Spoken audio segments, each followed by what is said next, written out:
بسم اللہ الرحمن الرحیم۔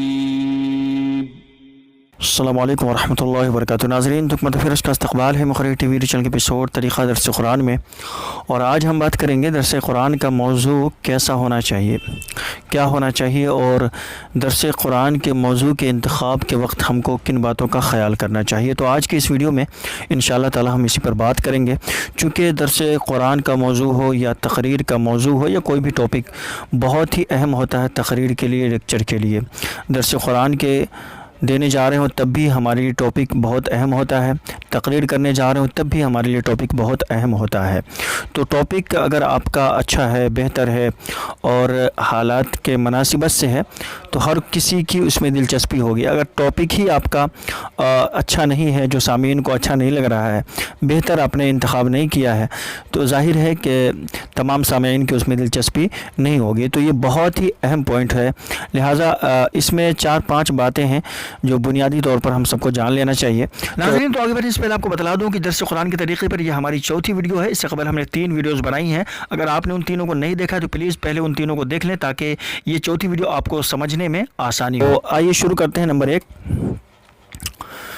موضوع زندہ ہو مردہ نہ ہو۔ جی ہاں، سب سے پہلی بات جس کا ہم کو خیال کرنا ہے وہ یہ کہ درس قرآن کا موضوع زندہ ہونا چاہیے، مردہ نہیں ہونا چاہیے۔ مثلا عصر حاضر کے طاغوت یہ ایک زندہ موضوع ہے، اسلام اور سائنس یہ ایک زندہ موضوع ہے، ایک مثال میں بتا رہا ہوں آپ کو۔ لیکن خوارج کے عقائد یہ ایک مردہ موضوع ہے، بہت اولڈ ہم جس کو کہہ سکتے ہیں، کیونکہ آج کی عوام کو اس جیسے عناوین سے، اس جیسے ٹاپک سے کیا دلچسپی ہو سکتی ہے؟ وہ خوارج کے بارے میں کیوں جاننا چاہے گی، کیوں سننا چاہے گی؟ لہٰذا ان کی دلچسپی نہیں ہوگی، لہٰذا ایسے عناوین کا آپ انتخاب نہ کریں جس میں عوام الناس کی کوئی دلچسپی ہی نہ ہو۔ لہٰذا موضوع جو ہے بالکل زندہ ہونا چاہیے، تازہ ہونا چاہیے، لیٹسٹ ہونا چاہیے، اپڈیٹ ہونا چاہیے۔ یہ سب سے پہلی بات ہے، موضوع زندہ ہو مردہ نہ ہو۔ نمبر 2، موضوع عملی ہو، صرف نظری نہ ہو۔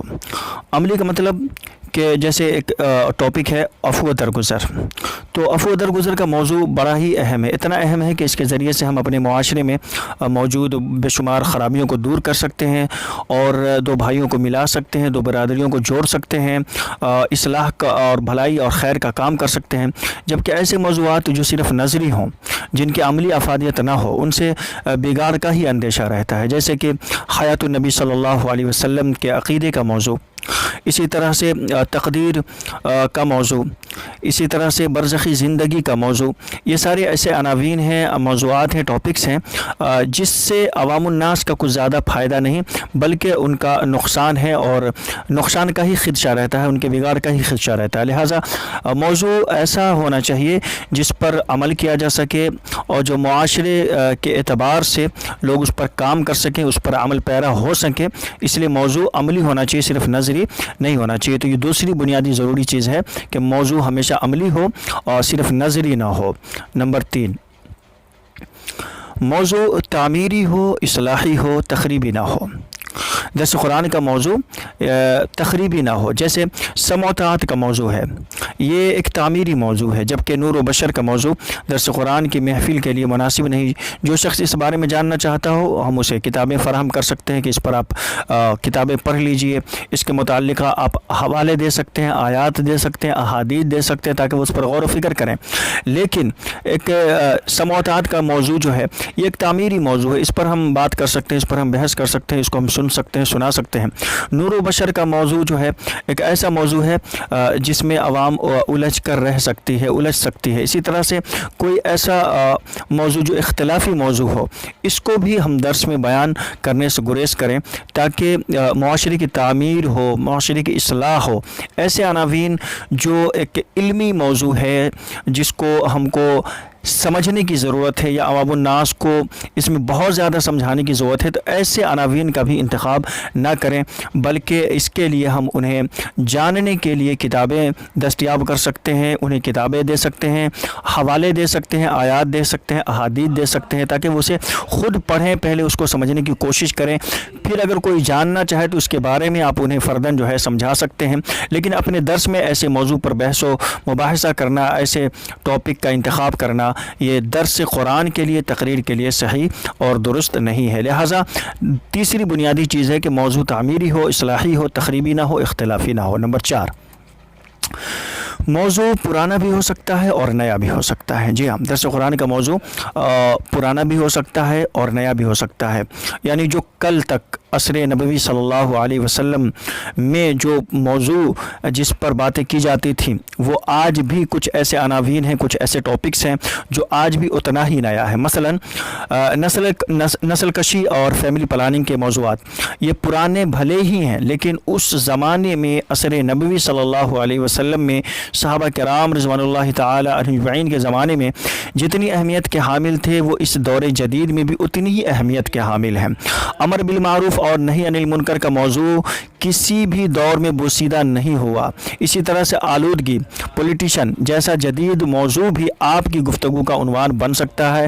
تو یہ سارے ایسے عناوین ہیں اور ایسے ٹاپکس ہیں بعض دفعہ جو اولڈ ہونے کے باوجود نیو ہوتے ہیں، بالکل پرانے ہونے کے باوجود بھی وہ جدید ہوتے ہیں، بالکل تازہ ہوتے ہیں۔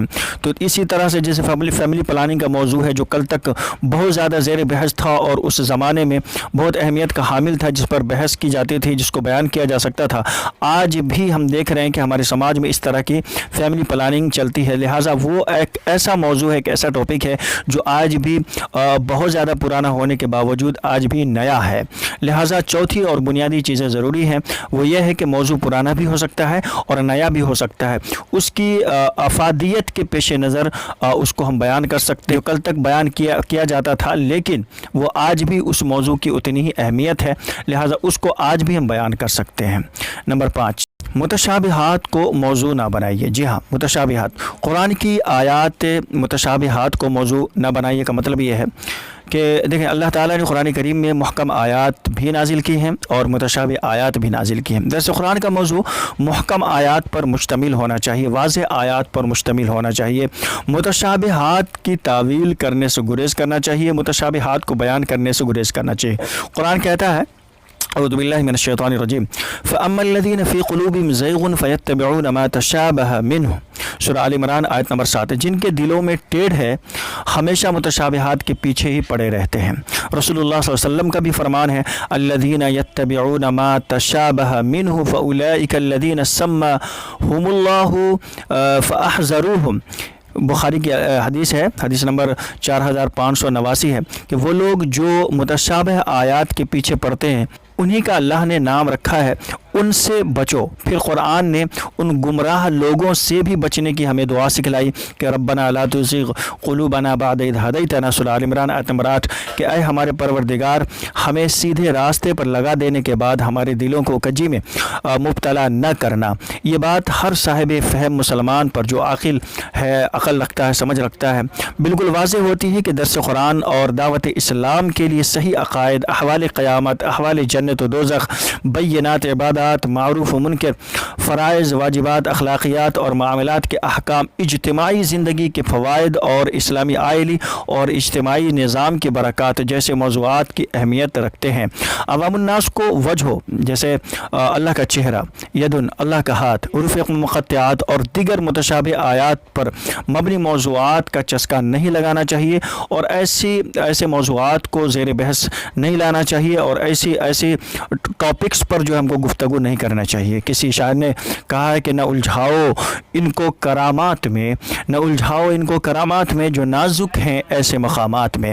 لہٰذا جس سے عوام الناس کی گمراہی کا سبب بن سکتا ہے یا جس میں عوام الناس کی دلچسپی نہیں ہو سکتی، لہٰذا متشابہ آیات کو موضوع نہ بنایا جائے، بالکل واضح آیات، محکم آیات پر ہی گفتگو کرنی چاہیے اور ایسی آیات اور ایسی صورتوں کو ہی ہم کو درس قرآن کا ہو یا تقریر کا ہو ٹاپک بنانا چاہیے، عنوان بنانا چاہیے۔